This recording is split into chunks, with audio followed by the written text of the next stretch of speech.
Soy Óscar de la Borbolla y esta es mi videocolumna, El oasis de la insignificancia para sin embargo. En esta ocasión la he denominado El más allá determina el más acá. Parte 1. La idea que uno tiene de sí mismo es el factor decisivo que orienta la conducta. Hoy esta verdad es moneda corriente y es suscrita por psicólogos, pedagogos y hasta mercadólogos.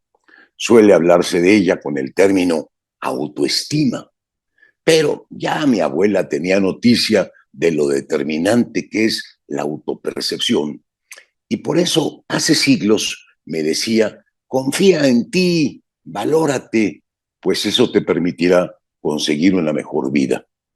Hoy, no obstante, existen infinidad de experimentos en los que se muestra de manera fehaciente que deteriorar la idea que uno tiene de sí provoca la llamada indefensión adquirida.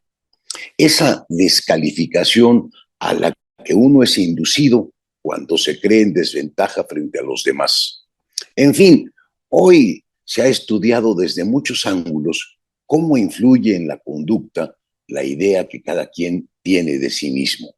Un ejemplo típico que confirma esta relación es la generalizada creencia de que uno no es bueno para las matemáticas, pues algunos fallos sumados a la incapacidad de ciertos maestros han hecho que un gran número de personas le saquen la vuelta a los números. Otro ejemplo es también uno que tuve la oportunidad de comprobar en persona con un par de amigos, quienes al margen de muchas cualidades tenían una falsa idea de sí mismos. Él era objetivamente guapo, pero se creía feo. Y ella, que en efecto era fea, se creía bellísima. Terminaron casándose y él siempre se sintió inmerecidamente favorecido, mientras que ella, alguna vez me lo dijo en privado, había accedido al matrimonio de mala gana, casi por lástima. Lo que quiero decir con dichos ejemplos es simplemente la importancia que tienen las ideas en la conducta, pero al margen del impacto que lo individual puedan provocar sobre nosotros, hay ideas que modulan no solo a los individuos, sino a las comunidades, a los pueblos. Me refiero a las ideas suscritas por una comunidad durante una época. Las ideas en verdad decisivas son la manera como se concibe el más allá, lo que la gente cree que le espera después de la muerte. Me ahorraré la de quienes piensan que después de la muerte no hay nada, pues, aunque en lo personal es la que suscribo, me parece menos interesante que la de aquellos que imaginan que la muerte no los aniquila, sino que seguirán existiendo en otro plano, en un más allá de la muerte. Revisemos 3 escatologías, o sea, 3 versiones distintas del más allá. La que brinda la mitología griega, la del cristianismo y la de la mitología nórdica, pues esas creencias provocan conductas y culturas extraordinariamente diferentes. Advierto, sin embargo, que esta reflexión será en extremo escueta, pues merecería varios libros y solo dispongo del estrecho espacio de esta columna. Primera, ¿cómo eran las divinidades para los griegos y cómo creían que sería el más allá?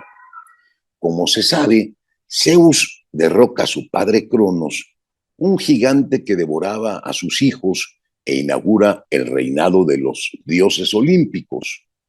Todos ellos inmortales, bellísimos y con pasiones muy similares a los de los seres humanos.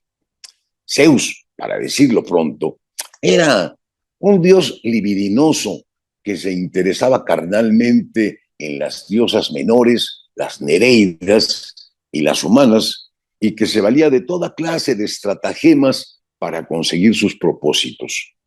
Se convierte en toro para seducir a Europa en cisne para cohabitar con Leda, en lluvia de oro para hacer suya a Danae, e incluso alguna vez adopta la forma de un humano, el rey anfitrión, para que la esposa de éste se le entregue. Era, por su parte, hermana y esposa de Zeus, posee como rasgo más sobresaliente los celos, y más aún, una imaginación desmedida para planear el modo de castigar a las parejas de Zeus, hubieran accedido voluntariamente o no. Un caso poco conocido es el de la Nereida Eco, a quien por venganza era condena a no poder decir jamás la primera palabra, sino solo la última. Pero no solo Zeus, sino la mayoría de los dioses, varones o mujeres, hacían lo que fuera para satisfacer sus deseos sexuales. La persecución de Apolo a Dafne es memorable y ella logra escapar al convertirse en un árbol de laurel. Por otro lado, en el Hades, el más allá para los griegos, era un reino sombrío donde todas las almas vagaban sin fuerza ni conciencia y solo aquellos que habían cometido en vida un crimen exageradamente inhumano merecían un castigo ejemplar. Tal es el caso de Tántalo, que mata a su propio hijo y lo cocina para servirlo en un banquete que había ofrecido a los dioses, quienes al darse cuenta de la atrocidad condenan a Tántalo a padecer hambre y sed eternamente en el Hades. ¿Cómo sería la vida de los antiguos griegos teniendo estas creencias? Se me ocurre que vivían bajo el temor de ser elegidos por algún dios o diosa, pues ninguno de los casos en que esa cohabitación ocurre termina bien. Ser elegido o elegida les atrae un destino funesto. Por otra parte, los dioses griegos no son modelo de virtud ni de perfección. Imagino entonces que no experimentaban ese sentimiento que para nosotros es muy familiar, la culpa. Y por supuesto, tampoco imagino que estaban acicateados por el deseo de perfección, pues sus modelos, aunque ciertamente eran superiores a ellos, ni remotamente llegaban a ser perfectos, apenas un poco mejores que los mortales. Y además, admitían la muerte sin el miedo de pagar con tormentos terribles, salvo que, como dije, cometieran crímenes atrozmente inhumanos.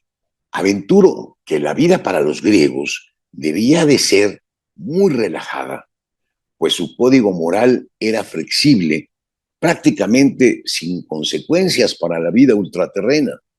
El futuro post-mortem era en general parejo, un sueño sin sueños. Debieron de vivir relajados y sin ninguna limitación para emborracharse o cohabitar, pues Dionisio y Afrodita eran dioses muy celebrados y además todos los olímpicos se la vivían en fiestas donde corría la ambrosía a torrentes. Los griegos se permitían disfrutar de la vida sin cortapisas. Me los imagino felices. En la próxima entrega veremos la escatología del cristianismo y de los vikingos. Me pueden ustedes encontrar en las redes sociales, en X estoy como Oscar de la Burbol, y me encantaría leer aquí sus comentarios.